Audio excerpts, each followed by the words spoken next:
lanjutkan.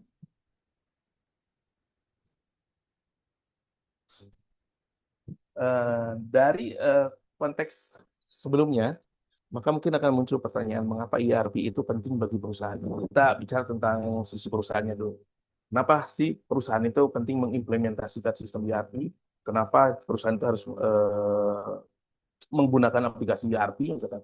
Karena tanpa ERP, biasanya data itu akan tersebar di banyak sistem. Jadi datanya mungkin kalau perusahaan kecil yang masih termanage atau pencatatan administrasinya masih memang sederhana, mungkin beberapa ada yang merasa ah cukup lah pakai Excel doang juga udah atau spreadsheet gitu kan, pakai Google Spread udah bisa data udah bisa tersimpan atau teratur termanage dengan baik juga gitu kan.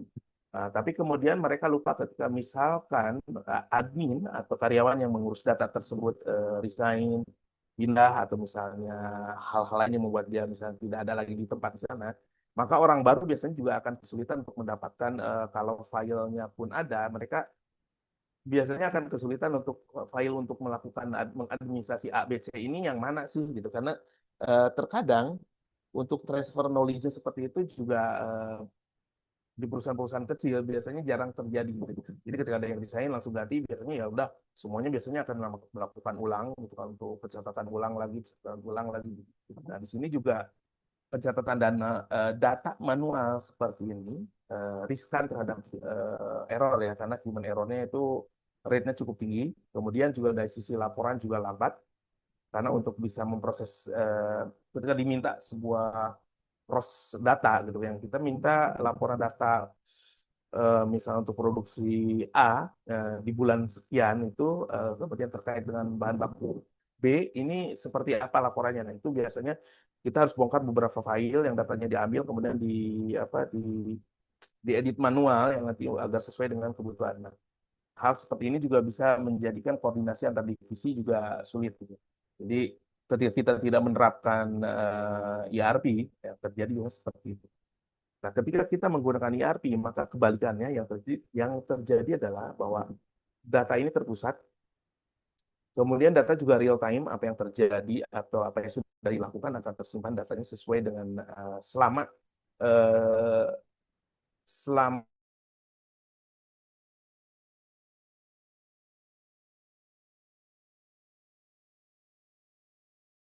catatan data di depan, hasilnya sudah bisa dipastikan akan konsisten ketika data finalnya, muaranya biasanya kan di finance, di keuangan itu pasti akan semuanya konsisten datanya itu terproses secara otomatis. Kemudian manajemen juga bisa mengambil keputusan berbasiskan data. Jadi berdasarkan data yang ada, berdasarkan laporan yang mereka lihat, mereka bisa menentukan nih kebijakan perusahaan. Paling sederhana contoh, oke misalnya kita udah memproduksi produk ini cukup banyak, tapi misalnya secara penjualan pesanannya kurang nih yang ini, maka ternyata produk B malah yang lebih banyak pesanannya, akhirnya keputusannya adalah produk B yang diproduksi ulang lebih banyak gitu, dibandingkan produksi A yang masih banyak tersimpan di gudang. Hal ini juga akan berimbas kepada efisiensi biaya karena manajemen tidak harus memproduksi ulang produk A yang ternyata kalau misalnya diproduksi, dibuat ulang, maka dia hanya akan menumpuk lagi di gudang. Kemudian juga waktu operasional juga jadi lebih efisien.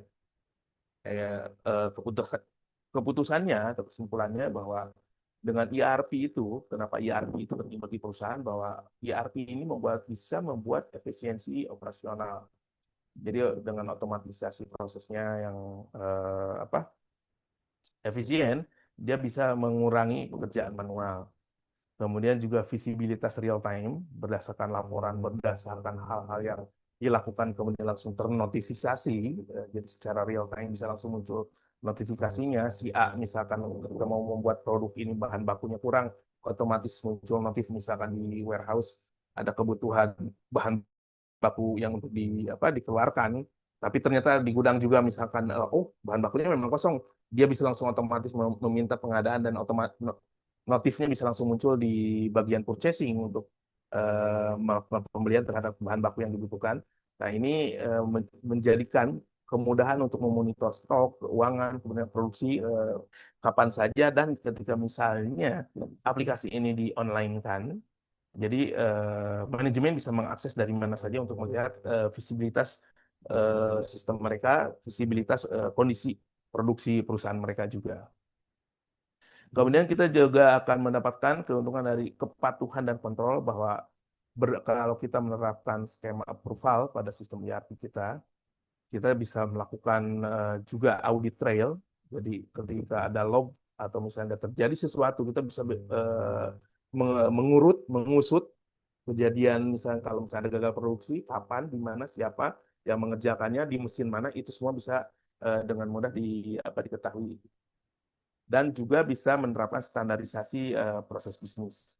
Untuk skalabilitas bisnis, bahwa dengan menerapkan ERP pada sebuah perusahaan, maka sistem akan tumbuh mengikuti ekspansi perusahaan di kemudian hari ketika perusahaan apakah menjadi multi company atau dia misalkan membuat produk yang berbeda atau tergantung perubahannya, apakah memang karena perusahaannya lebih besar, lebih masif gitu kan. Jadi ada yang tingkat produksinya lebih tinggi, ada juga yang perusahaan ini yang tadinya misalkan katakanlah misalnya perusahaan furniture yang tadinya hanya untuk membuat furnitur rumahan, bisa expand membuat juga divisi untuk membuat furnitur kantor gitu.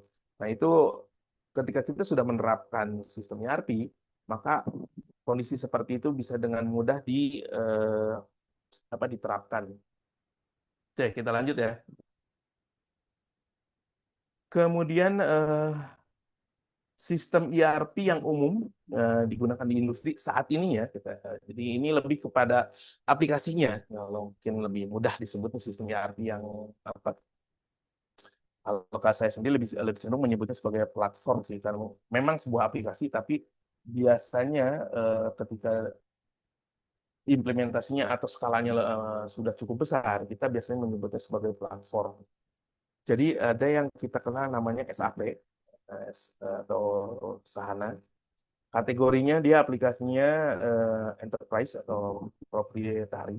Cukup lumayan mahal harganya untuk implementasinya. Kemudian karakteristik utamanya adalah sangat komprehensif, standar industri global dipergunakan di banyak industri besar juga. Kemudian cukup kompleks. Segmennya biasanya yang menggunakan adalah korporasi besar, multinasional yang memang secara budget dana mereka memiliki cukup uang yang cukup untuk apa implementasi ini. Selain dari lisensi aplikasinya yang mahal, juga dari sisi implementornya yang juga lumayan. Kemudian kita ada yang namanya Oracle NetSuite atau Fusion, dia juga kelasnya enterprise. Cuman kalau saat ini kalau tidak salah aplikasi ini hanya tersedia di cloud version saja. Aplikasinya sendiri biasanya banyak yang menggunakan karena dia cukup powerful untuk penggunaan di finance, keuangan. Kemudian juga segmen umumnya penggunanya biasanya korporasi besar dan menengah. Terus ada juga Microsoft Dynamics, kalau dulu namanya Navision ya, kalau sekarang udah berubah nama menjadi Microsoft Dynamics 365. Kategorinya enterprise dan sekarang cloud based. Kalau dulu aplikasinya installable, aplikasi desktop yang diinstal server base yang diinstal maksudnya bisa diinstal secara lokal untuk lokal network. Dia terintegrasi dengan ekosistem Microsoft. Jadi kalau misalnya perusahaan yang pengguna dan memiliki ekosistem Microsoft, nah ini biasanya dianjurkan menggunakan Microsoft Dynamics kalau misalnya nggak mau ribet. Segmen penggunanya itu menengah sampai besar sama. Kemudian kita juga mengenal ada Odoo, ada yang versi Community Edition dan Enterprise-nya. Nah, kategorinya masuk ke kategori aplikasi open source. Kemudian juga Odoo ini modular skemanya. Open source ini artinya dalam pengertian bahwa Odoo memiliki versi Community Edition yang memang dirilis sebagai aplikasi open source yang kita bisa modifikasi, kita rubah, kita gunakan dengan tergantung kebutuhan kita gitu. Dan Odoo juga memiliki versi enterprise-nya yang lisensinya dikenakan bukan kepada aplikasinya, tapi kepada jumlah penggunanya. Jadi untuk setiap pengguna ada biaya bulanan, ya, jadi aplikasinya modul apapun yang dipergunakan, mau cuma 2 modul atau sampai 30 modul, itu lisensi yang dibebankan tetap sama harganya, dihitung berdasarkan jumlah pengguna. Jadi kalau perusahaan besar, memiliki 1.000 karyawan, maka nanti yang dihitungnya adalah jumlah lisensi untuk 1.000 karyawan tersebut per bulan, gitu kan. Berbeda mungkin kalau SAP atau Oracle NetSuite, skema untuk pembayarannya, untuk skema lisensinya mungkin sedikit berbeda. Kemudian kenapa disebut modular Odoo ini, karena sistemnya akan memberikan fleksibilitas bahwa modul-modul mana saja sih yang kita butuhkan dan itu bisa kita aktifkan atau kita nonaktifkan. Jadi kalau misalnya kita mau bangun aplikasi sales untuk kebutuhan sales saja, maka cukup modul yang berhubungan sales yang kita aktifkan dan kita gunakan. Kalau kita misalnya cuma butuh untuk project management, maka aplikasi yang berhubungan dengan itu. Kalau kita misalnya butuh untuk manage HRIS misalkan atau HR untuk kebutuhan HR, maka modul-modul yang berhubungan dengan HR saja yang kita aktifkan dan sisanya bisa kita tidak kita nonaktifkan. Nah, di skala tertentu perusahaan yang sudah sangat besar biasanya bahkan mungkin semua modul bisa diaktifkan karena memang dibutuhkan oleh proses bisnis mereka. Nah, segmen yang pengguna Odoo ini mulai dari UKM hingga korporasi. Jadi memang karakteristik utamanya untuk Odoo itu adalah satu modular, dua fleksibel, dan kemudian biaya lebih rendah dibandingkan tiga kompetitor di atasnya. Nah, kemudian ada lagi eh, yang open source ini, ada yang namanya ERP Next, itu akan oleh Trave. Eh, Dia aplikasinya gratis, open source, jadi mungkin bagi apa ya pengusaha yang UMKM atau pengusaha personal, individu yang baru memulai usaha ketika misalnya membutuhkan aplikasi yang sebelum misalnya belum memutuskan untuk menggunakan aplikasi yang paid version atau yang lebih kompleks atau lebih besar, bisa menggunakan terlebih dahulu menggunakan ERP Next. Nah, karakteristiknya dia gratis, berbasis komunitas dan juga cukup ringan. Nanti mungkin bisa kita lihat seperti apa sih tampilannya. Nah, segmen umumnya untuk startup yang baru mulai usaha atau juga UMKM ya, itu bisa menggunakan. Jadi, ketika baru memulai usaha, bisa mulai menggunakannya ERP Next atau Odoo. Dan kemudian kalau misalnya kegiatan bisnisnya sudah mulai kompleks, mulai rumit dan membutuhkan skala apa skala proses bisnisnya juga yang misalnya harus lebih besar, yang harus ditangani lebih kompleks, itu bisa mulai menggunakan dari sisi odonya mungkin eh, ada pilihan opsinya yang nanti di custom atau misalnya beralih menggunakan odo yang enterprise edition sehingga bisa mendapatkan beberapa modul tambahan yang lebih powerful. Contoh accounting, modul accounting sendiri hanya ada di Odoo Enterprise Edition. Tapi untuk community itu bisa menggunakan ada yang community edition itu yang dibuat oleh pihak ketiga, oleh OCA namanya, itu bisa ada modul accounting free yang bisa kita gunakan juga. Nah, tapi kalau misalnya perusahaannya udah multinasional, multi cabang, lintas negara, nah itu mungkin selain Odoo pilihannya bisa bisa menggunakan Microsoft Dynamics, Oracle atau SAP, SAP, SAHANA. Oke, kita lanjutkan ini untuk sistem ERP yang umum digunakan di industri ya. Kita lanjut. Nah, kita masuk ke bagian kedua yang biasanya pertanyaan kedua kalau di sisi realnya di dunia industri atau di dunia kerja yang kita sebagai vendor IT atau konsultan ERP atau konsultan software ketika berhubungan dengan implementasi ERP biasanya adalah pertanyaannya adalah tantangannya seperti apa dan biayanya bagaimana. Karena tantangannya jujur biasanya tingkat kesulitannya itu bahwa kultur perusahaan di kita itu cukup beragam, berbeda dengan kalau kita bicara perusahaan-perusahaan multinasional ya. Maksud yang di sini dalam tanda kutip maksudnya perusahaan-perusahaan misalkan perusahaan dari Jepang atau perusahaan dari Eropa yang memang biasanya dari sananya itu sudah dibekali oleh sistem mereka sendiri sehingga mereka biasanya sudah cukup paham dan cukup tahu menggunakan sistem ERP. Nah, tantangan utamanya itu adalah biasanya justru datang dari perusahaan-perusahaan kita sendiri, perusahaan lokal atau perusahaan yang dimodali oleh asing tapi beranjak besar di kita yang tadinya mereka misalnya menggunakan beberapa sistem kecil atau misalnya ada yang menggunakan custom sistem ERP atau ada juga yang memang sama sekali belum menggunakan dan ketika misalnya perusahaan mereka sudah cukup besar dan membutuhkan sistem ERP, maka tantangannya adalah bagaimana kita memperkenalkan bahwa mereka kultur kerja mereka itu harus mengikuti sistem ERP, bukan sistem ERP yang harus mengikuti kultur kerja mereka.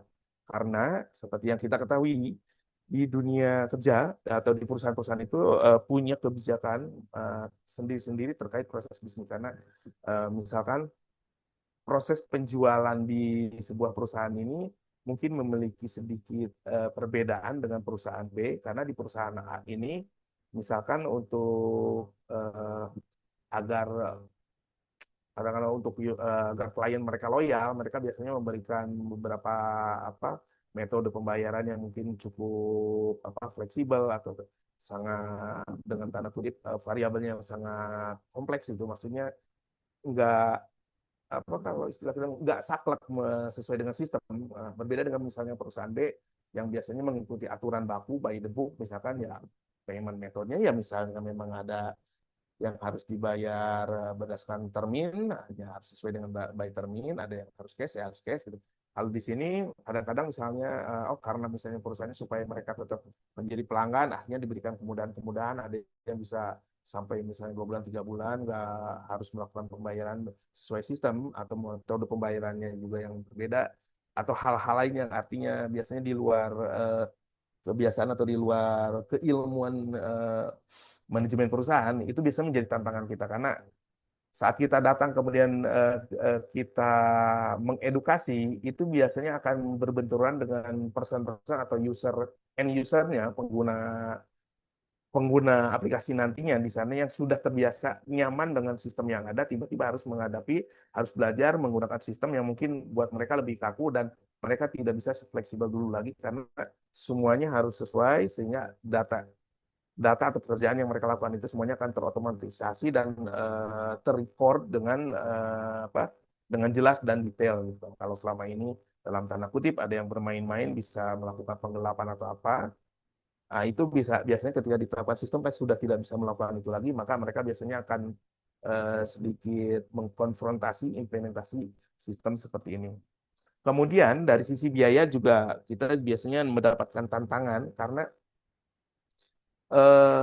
perhitungan user dengan perhitungan kita mungkin pasti biasanya akan berbenturan. Contoh misalnya gini, Odo Community Edition itu bisa didapatkan secara gratis. Kemudian ketika kita sampaikan dan kita edukasi bahwa aplikasinya gratis, tapi yang menjadi biaya yang kita bebankan itu adalah biaya untuk melakukan implementasinya, konfigurasinya, dan jika kemudian ada kustomisasi terhadap kebutuhan tertentu, kalau misalnya pun tidak ada, berarti masuk ke sisi implementasi dan konfigurasi. Dan yang ketiga itu ada yang untuk biaya untuk pelatihannya. Nah, terkadang mereka akan menilai bahwa konteks seperti itu buat mereka harusnya murah.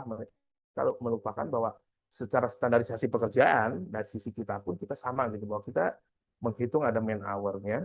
Nah, jadi kita untuk pekerjaan yang dilakukan oleh berapa orang, berapa harinya itu ya kita ada cost-nya yang memang kita hitungkan secara sesuai dengan rate rate kita gitu kan.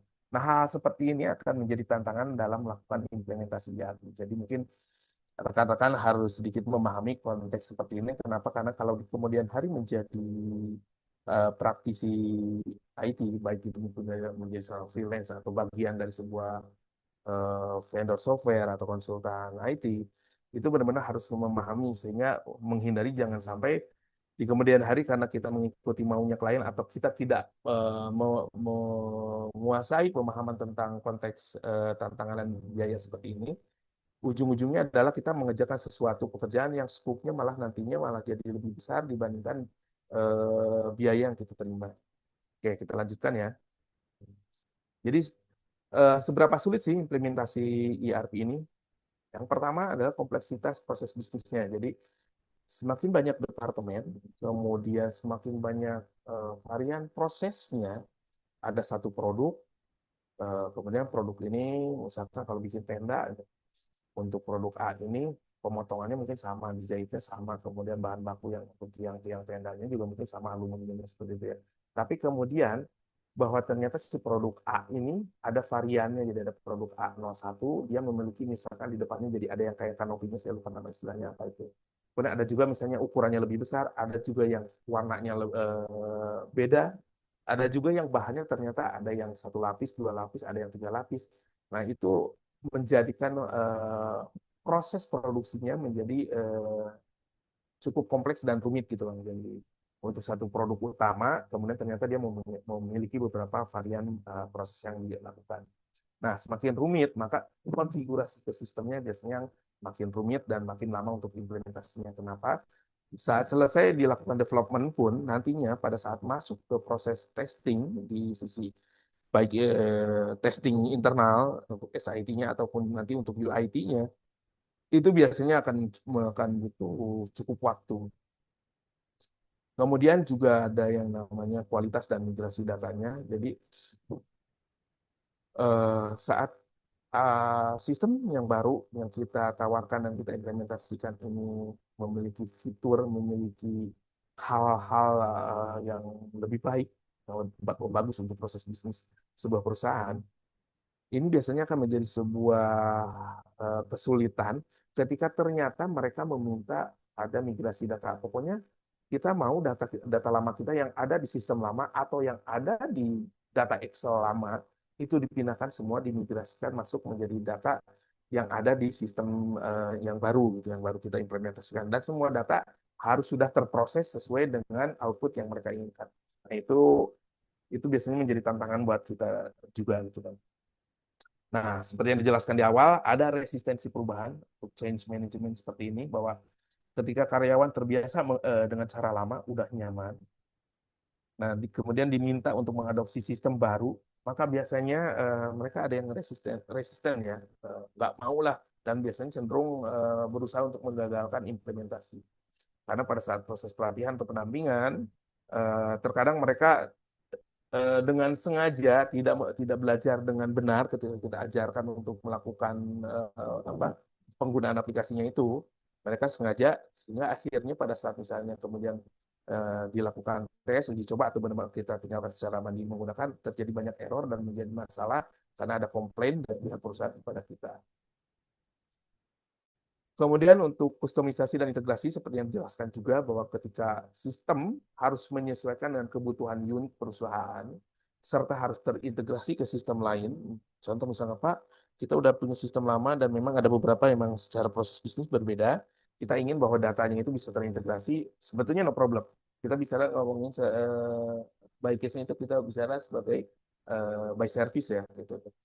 Nah, tapi ketika itu integrasinya ternyata tidak memenuhi persyaratan teknologi, dalam tanda kutip aplikasi lama ini tidak memiliki atau belum dibuat sebagai aplikasi yang bisa consumable secara API, maka otomatis solusi kita adalah biasanya inject database langsung. Jadi kita nembak ke database mereka untuk read data yang dibutuhkan dan kemudian menginjek database untuk mengupdate data mereka yang ada di aplikasi lama. Nah, konteks seperti ini biasanya rentan error karena pada saat melakukan itu bisa jadi terjadi proses redundansi atau bentrok, apalagi ketika misalnya skema database mereka itu yang aplikasi lamanya tidak menerapkan konteks DB transaksional, tidak menerapkan konteks DB isolation untuk commit, dan juga tidak menerapkan rollback gitu kan. Jadi pada saat kita lakukan perubahan, ternyata mereka misalnya ada perubahan juga, sehingga akhirnya datanya yang harusnya menampilkan A menjadi berubah menjadi Z karena ada error tertimpa oleh perubahan mereka, atau data mereka tertimpa oleh data kita, hasilnya harusnya Z, A harus berubah menjadi yang lain. Nah, itu tantangan atau kesulitan-kesulitan yang biasanya kita temukan saat implementasi API ya. Kemudian juga ada kesulitan lain adalah waktu proyek. Jadi semakin banyak, semakin kompleks kebutuhannya, itu biasanya akan semakin lama juga waktu yang dibutuhkan untuk melakukan implementasinya. Apalagi ketika banyak kustomisasi, maka akan ada waktu untuk melakukan development terhadap modul-modul yang memang dibutuhkan. Sehingga akhirnya eh, proyek yang mungkin dilaksanakan itu untuk bisa diimplementasikan itu bisa cukup lama dan permasalahan sering terjadi adalah misalkan dalam setengah tahun proyek masih ongoing development sebuah modul tiba-tiba terjadi turnover maksudnya manajemen ada perubahan kemudian PIC user di modul tersebut atau di departemen tersebut memiliki kebijakan berbeda, maka itu menyebabkan bisa terjadi permintaan perubahan atau change request terhadap apa yang sudah kita kerjakan karena menurut mereka sudah tidak relevan lagi, sudah tidak sesuai lagi dengan kebijakan si PIC user tersebut.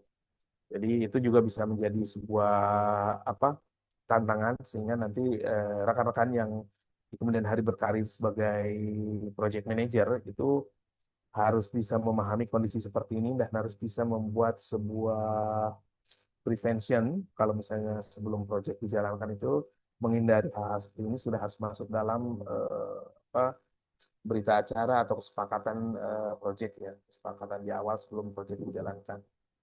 Nah, seperti yang barusan dibahas juga bahwa komitmen manajemen bahwa dukungan pimpinan menentukan prioritas sumber daya dan keberhasilan proyek. Ketika pimpinannya bisa mudah dipengaruhi atau pimpinan yang ada perubahan pimpinan, kemudian pimpinan barunya tidak mau melanjutkan kebijakan pimpinan lama, maka ini juga akan berpengaruh terhadap konteks implementasi ERP. Ya, jadi bisa difahami ya hal-hal yang nanti ketika rekan-rekan masuk dunia industri, di dunia kerja, atau kebetulan kan rekan-rekan ini banyak juga yang memang sudah bekerja, yang kuliah sambil kerja, dan kebetulan mungkin berprofesi sebagai developer di sebuah apa perusahaan, itu biasanya akan paham konteks-konteks yang terjadi seperti ini. Oke, kita lanjutkan. Kita bicara tentang biaya implementasi antara mandiri dan juga jika kita menggunakan vendor. Nah, biaya awalnya itu untuk aspek biaya awal ya, kalau misalnya kita melakukan mandiri, eh, kalau kita personal atau misalnya kita sebuah perusahaan menggunakan SDM kita sendiri, itu mungkin secara apa biaya akan lebih rendah karena nantinya kita hanya fokus untuk infrastruktur dan SDM internal aja, jadi tinggal meng-hire cari karyawan baru yang memang mengerti untuk development atau mengimplementasikan sistem ERP. Nah, kemudian berbeda jika kita menggunakan vendor, maka akan ada biaya jasa konsultasinya, ada jasa untuk developmentnya, kustomisasi, kemudian ada juga biaya untuk pelatihan. Nah, kemudian untuk aspek kecepatan go live-nya, implementasi mandiri biasanya cenderung lebih lambat karena tergantung SDM yang mengerjakan di dalam timnya perusahaannya. Kalau misalnya banyak kompeten ya bisa cepat, tapi kalau misalnya yang perusahaan ini hanya memiliki programmernya cuma satu senior dan sisanya semua junior, fresh grade, kemungkinan apa untuk bisa aplikasi digunakan itu bisa bisa dikatakan cukup lama karena ya itu akan bergantung terhadap pengalaman si developernya juga. Nah, sedangkan jika menggunakan vendor biasanya lebih cepat karena mengikuti metodologi vendor. Artinya, vendor sudah memiliki pengalaman, vendor juga memiliki kapabilitas, vendor sudah memiliki SDM yang memang memadai. Nah, kemudian dari sisi aspek keahlian, tadi juga sudah dijelaskan bahwa kalau menggunakan tim internal, maka membutuhkan tim yang menguasai sebaik secara teknis atau fungsional sistemnya. Teknis itu yang berhubungan dengan ngodingnya, berhubungan dengan mengkustomisasi secara teknis, bongkar kode.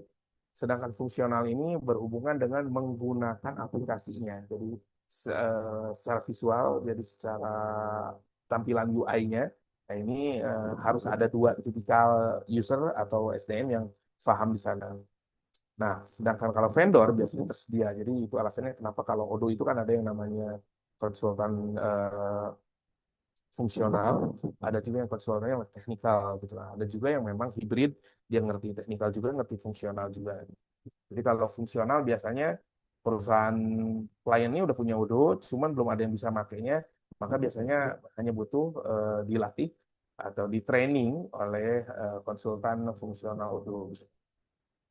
Nah, kemudian aspek resiko proyek, bahwa resiko jika menggunakan implementasi secara mandiri, itu memiliki resiko konfigurasi keliru yang lebih tinggi, karena biasanya hanya berdasarkan tutorial, hanya berdasarkan informasi dari dokumen, yang mungkin pada saat diimplementasikan ada hal yang terlewat itu cenderung akan menyebabkan error atau konfigurasinya menjadi salah. Nah, intinya menjadi bermasalah, menjadi error dikarenakan belum ada pengalaman yang sesuai. Nah, sedangkan jika menggunakan vendor, kalaupun terjadi error, biasanya akan lebih mudah di resolve-nya karena pada saat tracing-nya untuk monitoring atau misalnya resolving error-nya itu ya sudah bisa dipastikan memiliki SDM yang memang cukup untuk melakukan itu semua. Kemudian untuk biaya jangka panjangnya, untuk implementasi mandiri mungkin bisa lebih hemat lisensinya jika menggunakan versi open source. Contoh menggunakan Odoo Community Edition atau ERP Next, atau ada yang Laravel ada namanya Aurelius ERP. Sedangkan jika menggunakan vendor, maka ada biaya lisensi, ada biaya subscription-nya ya, dan kadang ada dukungan berkelanjutan, maksudnya kayak untuk maintenance. Dan mungkin kalau untuk biayanya sendiri itu variatif tergantung vendor. Tiap tiap vendor biasanya memiliki rate card-nya masing-masing. Jadi ya, ada misalnya mulai kisaran dari sekian puluh juta, ada yang sampai sekian ratus juta. Untuk perusahaan besar mungkin bisa angkanya sampai mencapai dari ratusan juta sampai sekian M, tergantung dari tingkat kesulitan aplikasi dan seberapa kompleks implementasi aplikasi. Apalagi ketika misalnya di industri manufaktur yang mengharuskan aplikasinya kita itu nantinya terintegrasi dengan IoT atau misalnya mesin-mesin pabrik atau PLC yang ada di pabrik itu. Nah, itu biasanya akan secara biaya biasanya akan lebih besar. Secara konsultan pun mungkin nanti akan berbeda karena akan ada konsultan tambahan yang mungkin paham untuk mengintegrasikan, terutama mungkin untuk apa konsultan yang paham untuk PLC-nya, yang paham juga untuk IoT-nya. Oke, kita lanjutkan. Ini mungkin untuk alternatif implementasinya ketika misalnya dianggap menggunakan aplikasi, apalagi misalnya ketika menggunakan SAP, kita menggunakan Oracle, atau menggunakan Microsoft Dynamics itu mahal, maka opsi murahnya bisa menggunakan Odoo Community Edition atau ERP Next. Odoo Community Edition itu kan gratis, open source, tanpa biaya lisensi, modul intinya udah cukup lengkap juga. Kemudian bisa mudah dikustomisasi dengan catatan kita paham Python dan framework Odoo-nya, terutama keyword dan OWL. Kemudian juga cocok untuk UKM, startup, dan apa, pembelajaran mahasiswa ya. Nah, sedangkan ERP Next juga sama 100% open source dan gratis, berbasis komunitas aktif, antar mukanya sederhana, ringan, produksi sendiri, mendukung manufaktur, retail hingga pendidikan, dan dia modulnya cukup lengkap juga sampai accounting-nya juga ada, dokumentasinya terbuka, cocok untuk eksplorasi mandiri. Jadi rekan-rekan kalau mau belajar bisa menggunakan dua versi aplikasi ini, bisa menggunakan Odoo Community Edition-nya, kemudian juga menggunakan ERP Next. So, explore dan pelajari sehingga memahami, mengetahui secara fungsional, apalagi misalnya kemudian jika jiwa eksplornya kuat, rekan-rekan melakukan apa eksplorasinya sampai mengubah atau membuat kustomisasi terhadap modul-modul, itu sampai bisa mampu di sisi teknikalnya, itu akan menjadi sebuah modal yang nantinya bisa menjadi bekal ketika berkarir menjadi eh, software konsultan yang mengkhususkan diri nantinya di apa di ERP ya.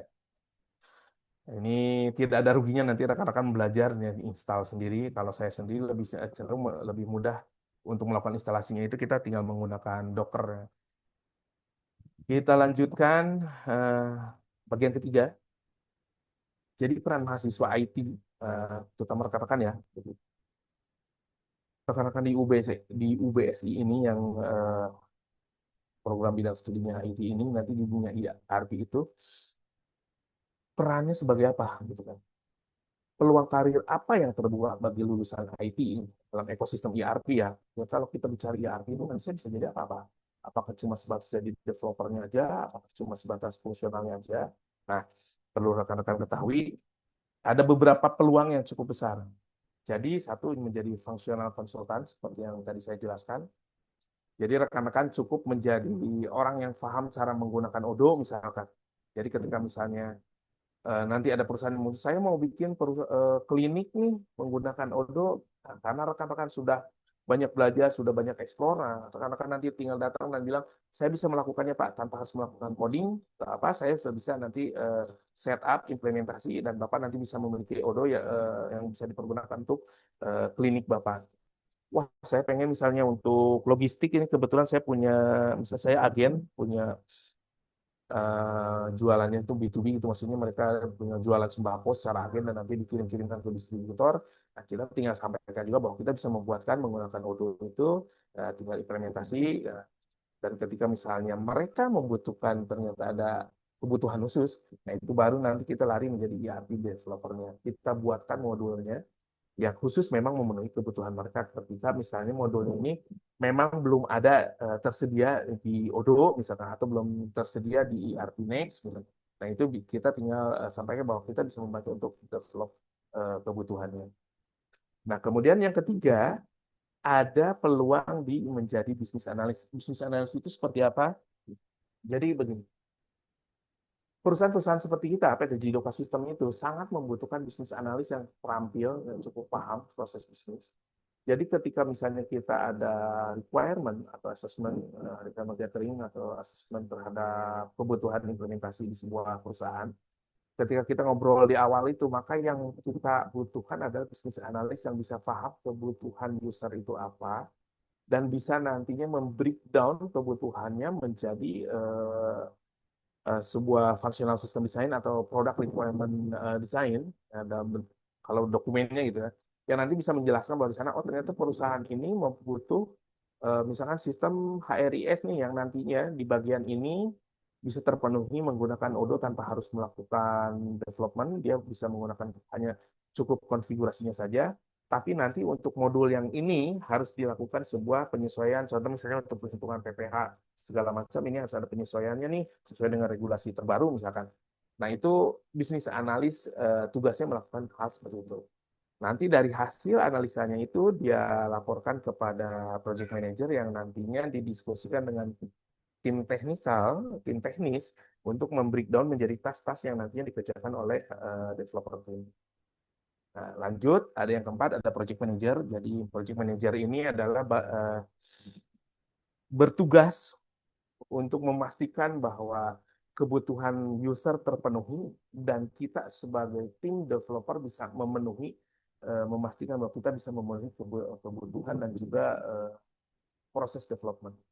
Jadi hasil laporan dari bisnis analis kemudian oleh project manager ini disusun dijadikan sebuah kayak agenda pekerjaannya, kemudian berdasarkan prestasi yang disusun, nanti bisa ditentukan secara timeline ini sudah ditentukan, kemudian secara cost juga sudah diperhitungkan berapa lama pekerjaan, terestimasi segala macam, sehingga pada saat nanti pada saat proses berjalan ketika ada yang tidak sesuai dengan timeline, maka tugas project manager yang untuk menelusuri dan mempertanyakan apa masalahnya dan memperbaiki kondisi itu supaya semuanya kembali back to the track, bisa kembali sesuai dengan timeline.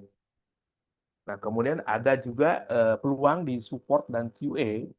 Jadi setelah nantinya membantu fungsional pada saat hasil aplikasi sudah di development atau aplikasi sudah diimplementasikan, maka nanti ada bagian support yang untuk mengecek terlebih dahulu, memastikan bahwa semua sudah sesuai dengan kebutuhan klien, dan nantinya kalau sudah oke lulus QA, maka tinggal di deliver ke user untuk dilakukan user acceptance test. Nah, terakhir ada trainer. Ini sama juga dengan support, di dia functional support. Setelah semua selesai, aplikasi, bahkan mungkin setelah go live, maka ada tugas trainer yang untuk memandu, mentraining user and usernya yang untuk menggunakan aplikasi kita.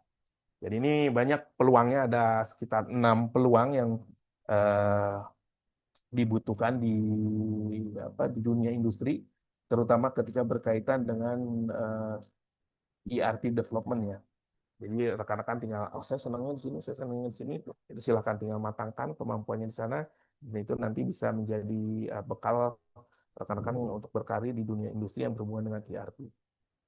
Kita lanjutkan. Jadi skill apa aja sih yang perlu disiapkan dari sekarang misalnya rekan-rekan ketika misalnya sudah memiliki angan-angan ke arah sesuai dengan bidang apa pekerjaan tadi, peluang-peluang yang tadi. Kalau misalnya development, maka mungkin kalau Odo itu mungkin dasar logika pemrograman itu ya wajib. Kemudian juga harus paham Python dan juga SQL karena mungkin di Odo menggunakan PostgreSQL. Tapi kalau misalnya menggunakan ERP Next misalkan atau Aureus Laravel maka itu lebih kepada PHP. Terus kemudian pemahaman tentang basis data dan relasi antar tabel itu wajib. Konsep proses bisnis, jadi harus paham tentang sales, purchase, inventory, accounting segala macam. Kemudian familiar dengan minimal satu platform ERP. Jadi itu tinggal rekan-rekan, saya mah senangnya misalnya ngopreknya Pak Odo, ya udah tinggal kuasai aja di Odo. Kalau saya senangnya nanti ERP Next, ya kuasai bisa. Dan yang terakhir kemampuan analisis data dan pelaporan. Sedangkan untuk soft skill-nya itu sama dengan kemampuan-kemampuan yang dibutuhkan di bidang yang lain. Jadi harus memiliki kemampuan berpikir secara sistematis dan problem solving.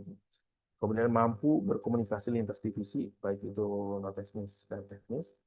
Kemudian ada memiliki kemampuan untuk mendengarkan kebutuhan pengguna. Jadi ketika misalnya di sesi user requirement, itu benar-benar bisa mendengarkan apa yang ingin yang disampaikan oleh user dan bisa memahami dan bahkan mungkin mengedukasi, berdiskusi bahwa dari keinginan kebutuhan user ini kita bisa menyampaikan juga bahwa kalau misalnya sesuai dengan sistem bisa kita penuhi, tapi kalau misalnya itu keluar dari regulasi sistem maka kita sampaikan edukasinya seharusnya seperti apa. Kemudian juga harus mampu adaptif terhadap perubahan proses bisnis dan mampu melakukan manajemen waktu serta kerja tim dalam proyek. Artinya mampu bekerja sama dalam tim ya. Jadi bukan bukan untuk pekerja yang single fighter yang nggak mau kerja sama dengan orang. ERP itu akan butuh berkolaborasi dengan banyak orang karena biasanya untuk mengerjakan sistem ERP ini kita akan butuh banyak orang dan mereka harus mampu berkomunikasi serta berkolaborasi dengan baik. Kita lanjutkan. Jadi kalau demo singkat ini maksudnya bukan demo tapi lebih kepada alur ERP itu seperti apa sih basicnya yang harus kita pahami alur ERP. Itu tadi sebelumnya sudah kita jelaskan. Jadi alur sederhananya itu kalau misalnya order to cash pada ERP, contoh misalnya kita ambil Odoo itu mulai dari sales order masuk ke inventory. Jadi masuk di inventory itu kalau misalnya ada penjualan, maka kita cek di inventory barangnya ada nggak. Kalau ada lakukan delivery, kemudian lakukan invoice dan dapatkan payment. Nah, di sini ada tambahan di delivery itu di inventory ini kalau barangnya tidak ada, maka ERP-nya menjadi ERP manufaktur kalau dia memproduksi. Tapi kalau misalnya dia hanya pengadaan aja, maka dia ERP biasa lah. Gitu.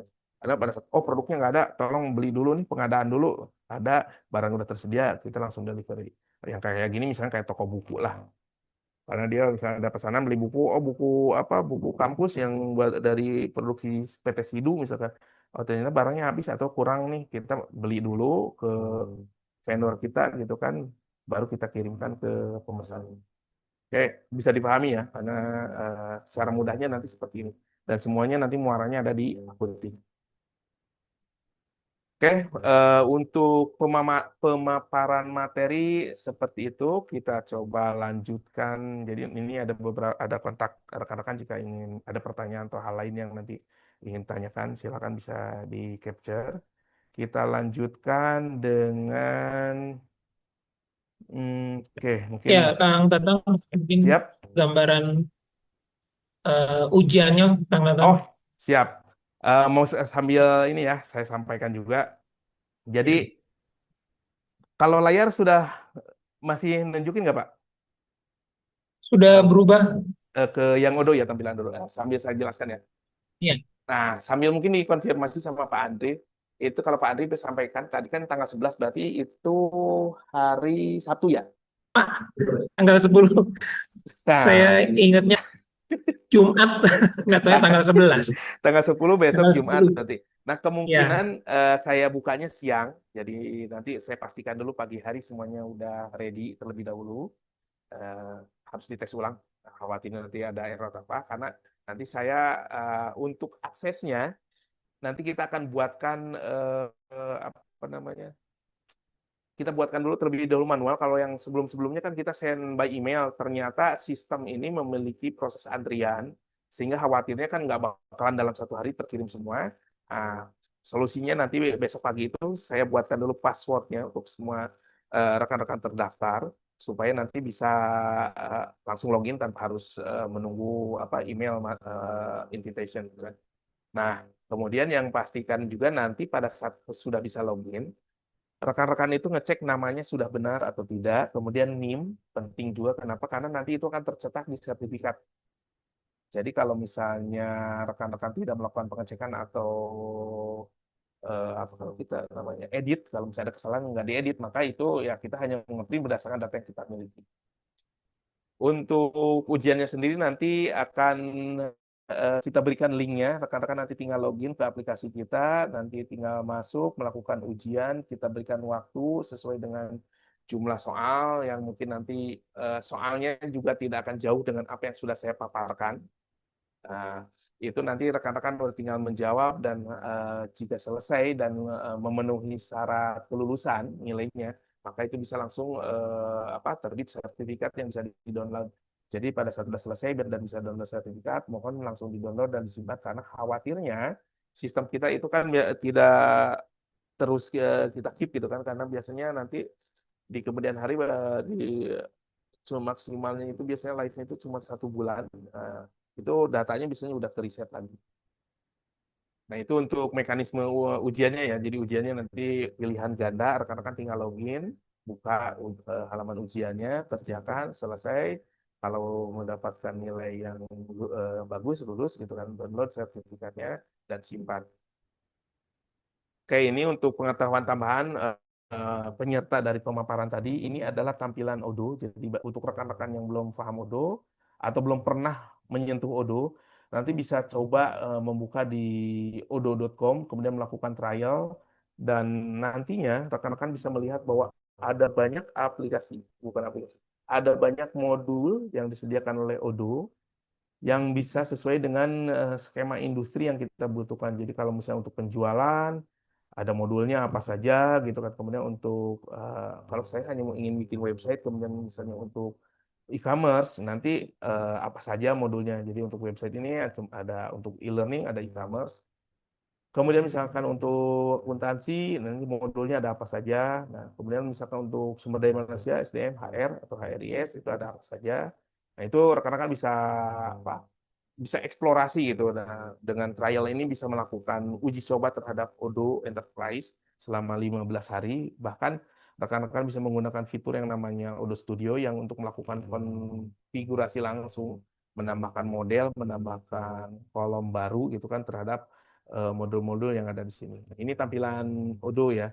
Jadi ketika misalnya masuk di depannya, misalkan di sisi manufaktur, misalkan kalau misalnya sudah terinstal, nanti dia akan muncul bahwa di dashboard ini nanti muncul ada oh ini ada SPK yang harus dikerjakan, oh ini ada SPK untuk drill, ini untuk assembly gitu kan.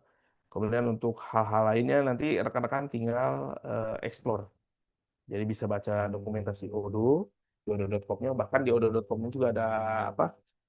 Ada seksi, ada bagian yang untuk tutorial, ada semuanya lengkap untuk video tutorialnya. Jadi di sini bisa ngecek gitu. Sampai misalnya untuk kayak kita geser dulu ininya. eh Kalau sisi produk itu misalnya untuk BOM-nya untuk build kebutuhan bahan baku yang dibutuhkan itu untuk BOM itu bisa dicek juga. Jadi untuk produk ini ya butuh bahan bakunya apa saja. Nah, kalau itu seperti ini tampilannya. Dan kemudian misalkan kalau di sales itu untuk melakukan penjualan itu seperti apa. Jadi mulai dari penawaran, kita menawarkan kepada sebuah perusahaan. Misalkan ini ada order penjualan, ini ada yang ini sudah order penjualan, ini misalnya yang pernah masih penawaran. Jadi bisa dicek kita menawarkan produk apa saja, total biayanya berapa, pengenaan pajak segala macam itu nanti rekan-rekan bisa lihat. Nah ini untuk tampilan Odoo, dashboardnya Odoo. Kemudian ada yang namanya ERP Next. Nah, ERP Next itu kita sebentar loading dulu. Tampilannya seperti ini. Jadi dia mungkin tidak terlalu jauh beda, cuman dia lebih simple. Nah, untuk aplikasinya sendiri, dia juga sudah cukup lengkap, bahkan sampai ke akunting juga sudah disediakan. Jadi kalau misalnya manufacturingnya, tampilannya mungkin sedikit berbeda dengan manufacturingnya Odoo. Kalau di ERP Next untuk manufacturing itu nanti seperti ini. Nah, enaknya di sini ya sudah ada kalau misalnya rekan-rekan pada saat belajar, pada saat eksplorasi, nanti ada panduannya. Jadi ada yang misalnya nanti pada saat melakukan manufacturing setup ini, rekan-rekan diminta untuk melakukan eh, pembuatan raw material, pembuatan produk-produk yang finished good, kemudian membuat operation. Jadi pada saat melakukan proses produksi itu, operasinya apa aja sih yang dilakukan. Kemudian membuat bill of materialnya, BOM, kemudian work ordernya, perintah kerjanya seperti apa, kemudian nanti baru kalau sudah dibuat bisa di-view dan di-review. Dan di sini ada menu-menunya juga cukup lengkap. Itu untuk yang modul manufacturingnya. Kemudian juga misalnya untuk yang kalau misalnya cek yang penjualan, selling, nanti bisa juga di sini juga sama. Modul menu-menunya banyak. Kalau misalnya mau kembali ke desktopnya nanti tinggal balik lagi ke sini. Kalau misalnya mau lihat kalau di Odoo namanya inventory, kalau di sini namanya assets. Jadi rekan-rekan bisa belajar pertama belajar fungsionalnya terlebih dahulu, artinya belajar menginstal dan kemudian menggunakannya saja terlebih dahulu supaya paham dasar-dasar aplikasi sistem ERP itu seperti apa. Jadi di sini nanti ada menu dashboard, aset, depreciation schedule-nya, kemudian ada aset capitalization-nya, segala macam, ada untuk maintenance, report, ada setup, bahkan yang untuk setting per modulnya. Di sini juga ada yang nanti untuk step-step yang untuk melakukan atau menggunakan modul ini. Jadi ini untuk ERP Next. Kemudian ada yang namanya apa yang namanya Aereus. Nah, ini aplikasi ini dibangun menggunakan Laravel. Dia juga free open source dan menggunakan library Filament. Jadi mungkin kalau rekan-rekan yang sudah terbiasa menggunakan Laravel dan eh, development menggunakan filamen, library filamen mungkin tidak akan terlalu asing dengan tampilan-tampilannya.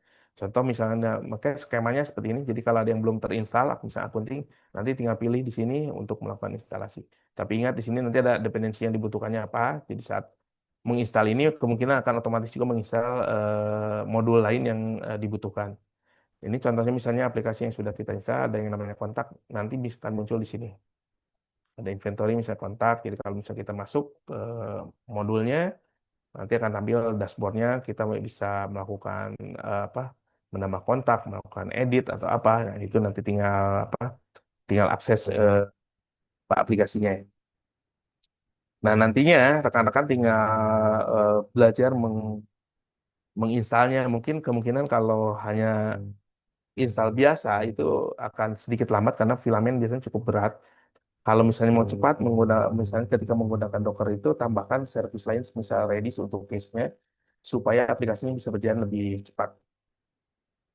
Kemudian untuk ya ini untuk kalau yang rekan-rekan mau cari nanti yang Laravel ini namanya Aureus ERP. Kalau ERP Next nanti tinggal search juga sih ada ERP Next. Di Odo juga di odo.com tinggal download. Nah, kemudian ada yang namanya Microsoft Dynamic Dynamic 365.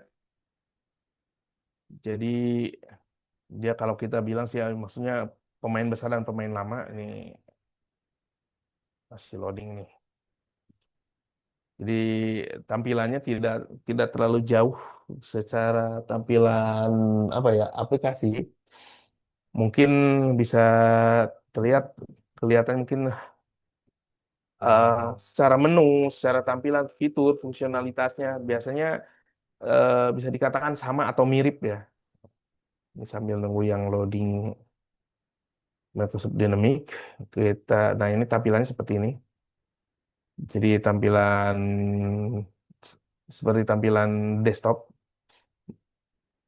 Jadi dia ada yang untuk supply planning, misalkan, kemudian juga misalnya untuk stock, inventory. Nah itu tampilannya sama. Jadi di sini ada yang untuk supply chain, kemudian ada yang untuk procurement dan sourcing. Tampilannya nanti seperti apa, itu nanti rekan-rekan bisa cek untuk tampilan warehouse management seperti apa. Nanti juga bisa dilihat. Kalau di kita kan ada yang namanya kalau inventory ya, kalau di Odoo. Kemudian ada yang namanya Oracle NetSuite. NetSuite tampilannya seperti ini. Jadi kalau manajemen keuangan, tampilan desktopnya nanti seperti apa. Kemudian manajemen ini nanti bisa dicek-cek. Jadi rekan-rekan tinggal tinggal lihat mana sih yang memungkinkan untuk dipelajari karena biasanya ada kendalanya itu berhubungan dengan perangkat yang kita gunakan. Contoh misalkan Odoo eh, untuk melakukan instalasinya natif saja sudah cukup lumayan berat gitu kan. Jadi mungkin ketika rekan-rekan merasa, aduh laptop saya kebetulan nih belum memadai, mungkin bisa memulai menggunakan Aereus atau yang ERP Next. Tapi kalau misalnya aplikasi laptopnya perangkatnya misalnya sudah cukup baik dengan memori ya katakanlah udah 16 giga misalkan, kemudian juga prosesornya juga udah agak cepat, itu bisa install yang manapun menggunakan Docker gitu. Kemudian ini SAP Sahana. Nah, tampilannya sama seperti ini. Jadi kalau secara fitur atau secara fungsionalitas biasanya tidak jauh berbeda, hanya mungkin dari sisi UI UX-nya saja yang menyesuaikan dengan apa produknya masing-masing. Mungkin dari sisi tampilan untuk gambaran pengetahuan dari rekan-rekan seperti itu. Jadi pertama materi yang dipaparkan terkait sistem ERP ini nanti pada saat ujian online besok soal-soal tidak akan jauh dari materi yang sudah dipaparkan.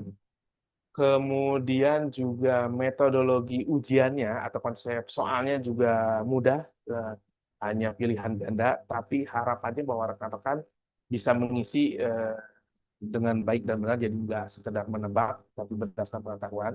Karena ketika misalnya rekan-rekan memiliki nilai bagus hasil nebak atau misalnya ngisinya dibantu dalam tanda kutip menggunakan AI, nanti beban moralnya adalah ketika rekan-rekan membawa sertifikat tersebut melamar di sebuah perusahaan kemudian diuji langsung, nah itu akan menjadi sebuah permasalahan karena ternyata misalkan rekan-rekan tidak mampu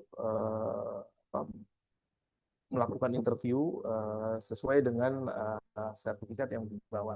Jadi harapannya bahwa rekan-rekan benar-benar mengerjakan sesuai kemampuan, yang hasilnya benar-benar sesuai juga dengan pengetahuan rekan-rekan nantinya.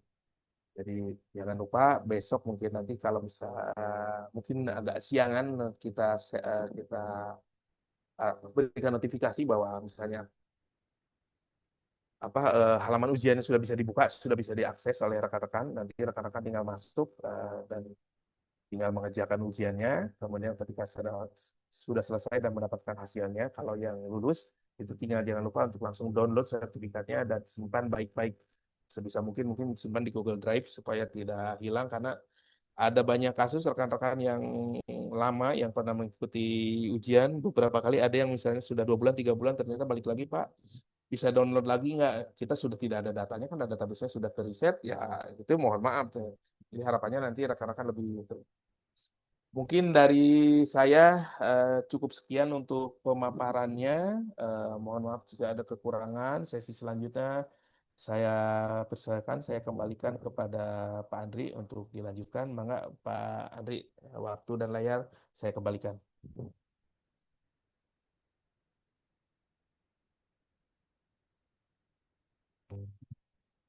Halo Pak Andri. Ya, sedikit dulu ya. Yuk, Kang Tatang. Siap. Baik, teman-teman mungkin kalau ada yang mau sambil ditanyakan, terutama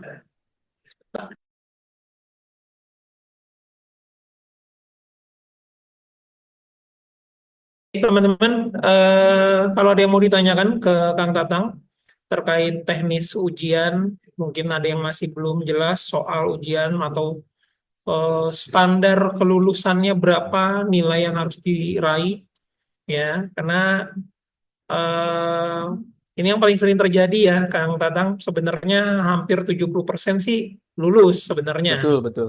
Kalau mengerjakan soalnya dengan fokus dulu. Tapi ada juga yang kadang cuma next, next, next, next, next, next aja gitu ya. Berlalu, dia pikir, ah, lulus kayaknya nih atau apa gitu ya. Enggak, teman-teman. Nanti akan ada yang nilainya di bawah standar. Ya, jadi pastikan sekali lagi adalah teman-teman kalau mau bertanya silakan tanyakan dari sekarang. Saya nggak akan menyampaikan, nanti kita akan info lagi di grup paling ya. Siap. Nanti di grup Tapi juga kalau ada kita yang mau tambahkan bertanya langsung, penjelasannya sih Pak. Ya karena khawatirnya takutnya ada teman-teman yang mungkin ngetes dulu. Jadi mohon maaf nih, kita hanya bisa kita hanya berikan akses 1 kali.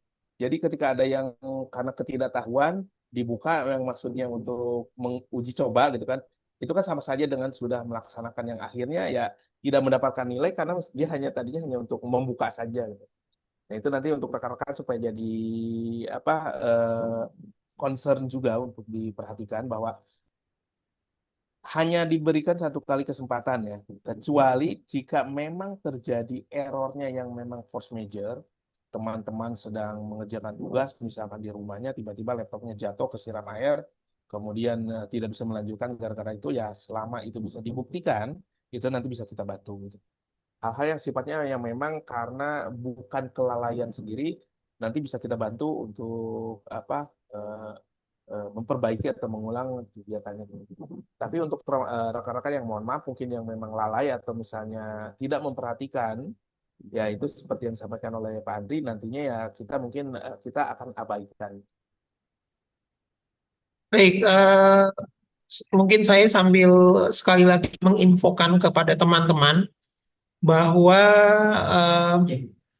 yang pertama adalah ini adalah kegiatan sertifikasi vendor ya teman-teman.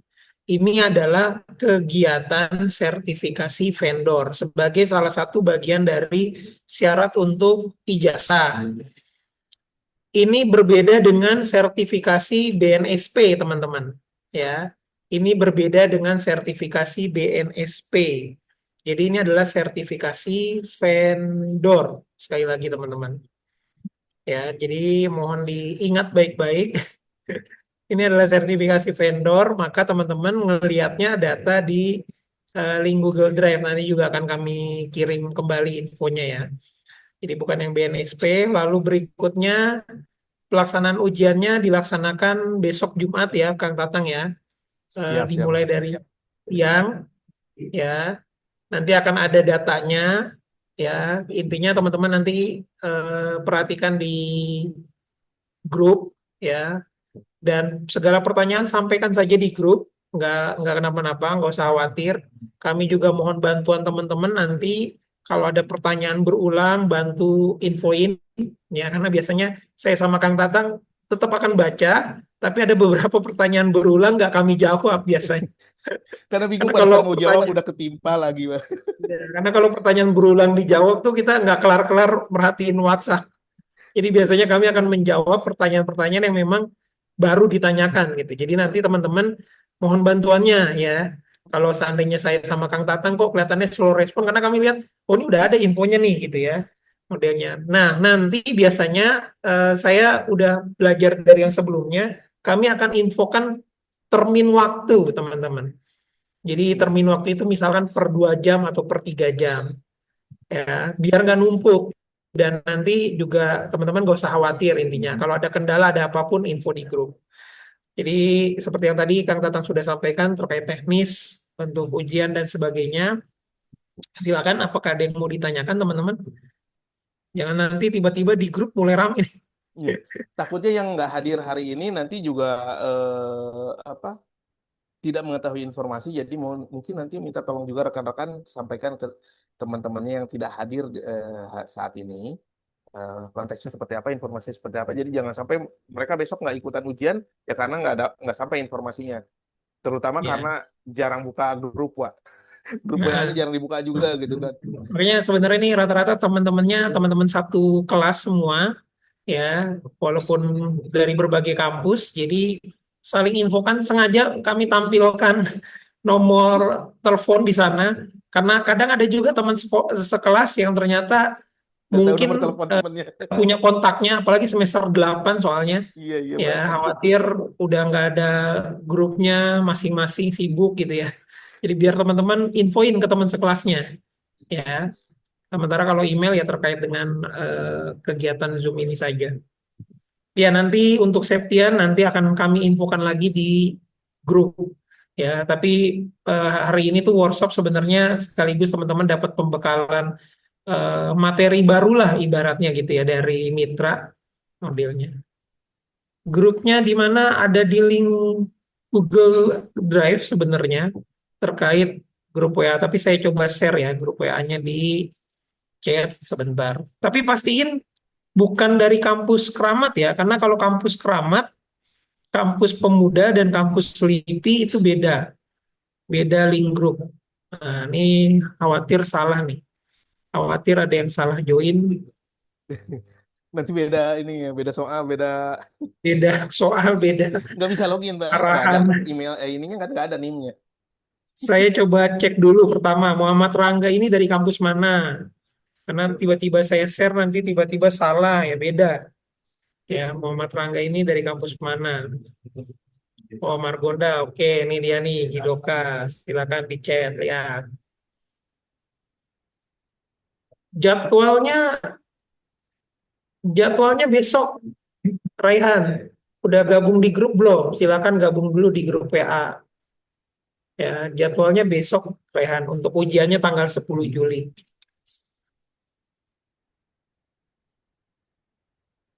Nah, ini ada banyak yang pada baru join nih, berarti dari grup nih ya.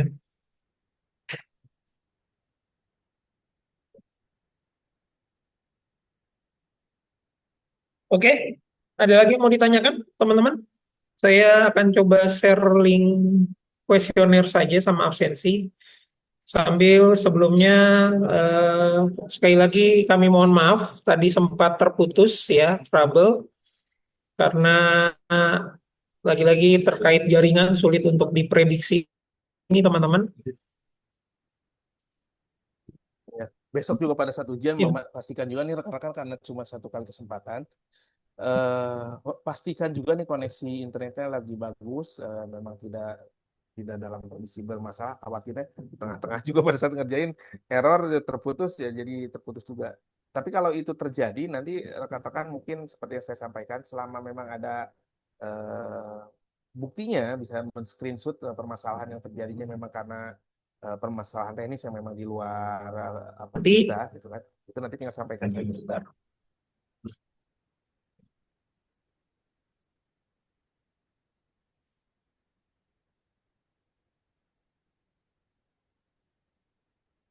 ya nanti pelaksanaan ujiannya besok dari jam berapa sekali lagi mungkin kita akan info di grup aja ya Kang Tatang ya. Nanti Diinfokannya mungkin teman-teman selepas kita info di grup selepas Jumatan aja Pak biar mereka lebih ya. tenang.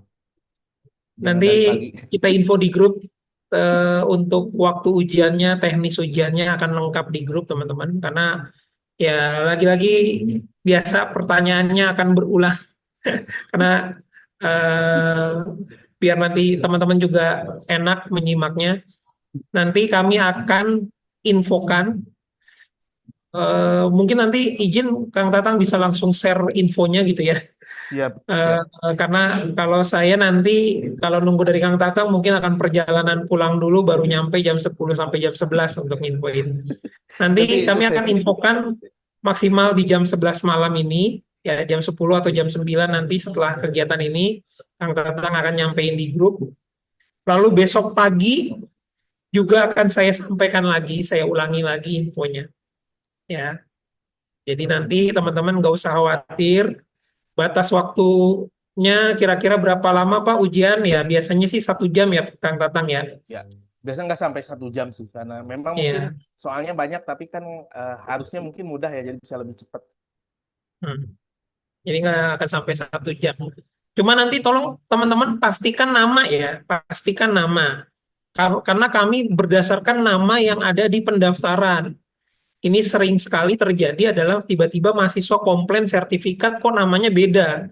Ya, patokan kami, saya nih dari BSI adalah dari data pendaftaran. Data pendaftaran itu adalah nama-nama kalian yang ada di web student data kampus. Biasanya kadang ada mahasiswa yang nggak terlalu peduli, dia ngelihat namanya salah. Oh ya udahlah, itu berefek kemana-mana teman-teman, ke ijazah dan sebagainya. Betul, betul. Ya, nah begitupun nanti sertifikat, teman-teman nanti kalau lihat daftar nama teman-teman, pasti namanya, ya modelnya. Jadi jangan sampai lupa. Ya, ya nanti materi PPT-nya nanti akan di-share ya sama Kang Tatang. Ya, nanti saya share. Tenang aja teman-teman.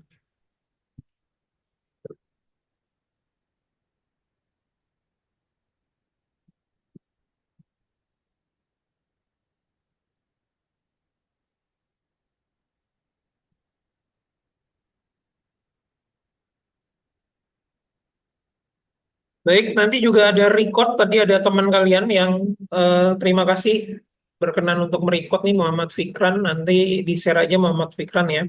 Karena saya tadi harus bolak-balik ke room utama, mindahin manual. Kalau pakai handphone ternyata mindahin manualnya nggak bisa. Jadi yang pakai laptop ini yang harus mindahin manual. Baik, mungkin kami rasa cukup teman-teman ya, supaya nanti Kang Tatang juga bisa mulai menuliskan ketentuan-ketentuan di grup ya sebelum terlalu malam. Sekali lagi terima kasih atas materinya Kang Tatang. Sama-sama, Pak. Sehat selalu untuk Kang Tatang Amin, amin. dan Sehat juga semua. terima kasih atas partisipasinya dari para mahasiswa. Sekali lagi kami mengucapkan mohon maaf terkait kendala di awal ya. Semoga nanti besok ujiannya teman-teman dilancarkan, dimudahkan dan bisa mendapatkan sertifikat vendor sebagai salah satu bagian dari syarat untuk ijazah ya. Kalau ada kendala apapun, info saja di grup, nggak usah khawatir teman-teman ya. Tapi pastikan mohon bantuan teman-teman untuk ngecek ya teman sekelasnya, infokan, tanyakan sudah ikut ujian atau belum, sudah join grup atau belum ya.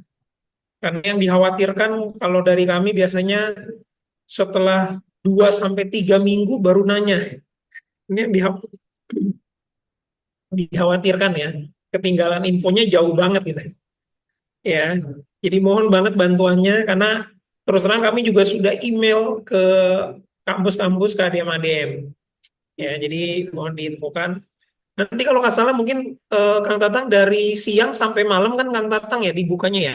Iya, sesuai yang sudah diagendakan nanti kita buka kalau untuk besok mungkin dari siang sampai malam sekitar jam 10 malam atau ya standarnya jam Ya, 10 malam atau jam 11. Nah, ya untuk hari sampai jam Sabtu, 10 ya. malam nanti teman-teman ya. Nah, untuk hari Jadi Sabtu mungkin nanti opsional dari Bapak apakah bisa diagendakan misalkan ya, yang tidak bisa hari esok, apakah di hari Sabtunya kita sediakan atau bagaimana? Itu nanti tinggal diinfokan lagi sama oleh Pak Andri. ya. Nih teman-teman, kami akan ada hari cadangan sebenarnya untuk ujian ya. Dicadangkan di hari Sabtu. Hanya sekali lagi pesan saya jangan terlalu santai. Ah ya udah saya ikut hari Sabtu ya. Tiba-tiba kondisi teman-teman di hari Sabtu ternyata nggak memungkinkan ya kan. Maka saran kami adalah besok hari Jumat jangan lupa diingatkan teman-teman yang lain untuk ikut ujian ya. Karena kalau seandainya ada trouble kan teman-teman nanti bisa nyoba di hari Sabtu ya. Tapi yang repot adalah kalau tiba-tiba sengaja untuk ikut aja yang hari Sabtu lah gitu ya. Tiba-tiba hari Sabtu trouble ya, kita nggak akan ada alternatif lain teman-teman. Ya, jadi saya sih berharap kalian mengusahakan waktunya nggak lama 1 jam, jadi bisa disela istirahat, makan gitu ya modelnya. Bahkan nggak sampai 1 jam sebenarnya ya kata Kang Tatang tadi Iya, pengerjaannya betul. itu. Jadi bisa kok. Yang penting saat ngerjain fokus, jangan terdistraksi ya. Bisa kalau yang lagi kerja pura-pura buang air dulu gitu ya. Mungkin yang repot memang kalau kerjanya handphonenya disita ya itu yang repot mungkin Iya, ya. nggak bisa Kalau yang dibuka. biasa break segala macam ya pura-pura buang air nah di toilet lah ngerjain segala macam biar fokus gitu ya. Oke mungkin itu aja teman-teman. Sekali lagi nanti kita infokan di grup. Kami rasa cukup. Sekali lagi terima kasih untuk kawan-kawan sekalian. Saya akhiri. Wassalamualaikum warahmatullahi wabarakatuh. Waalaikumsalam warahmatullahi wabarakatuh. Terima kasih banyak rekan-rekan semua. Silakan sudah bisa live ya.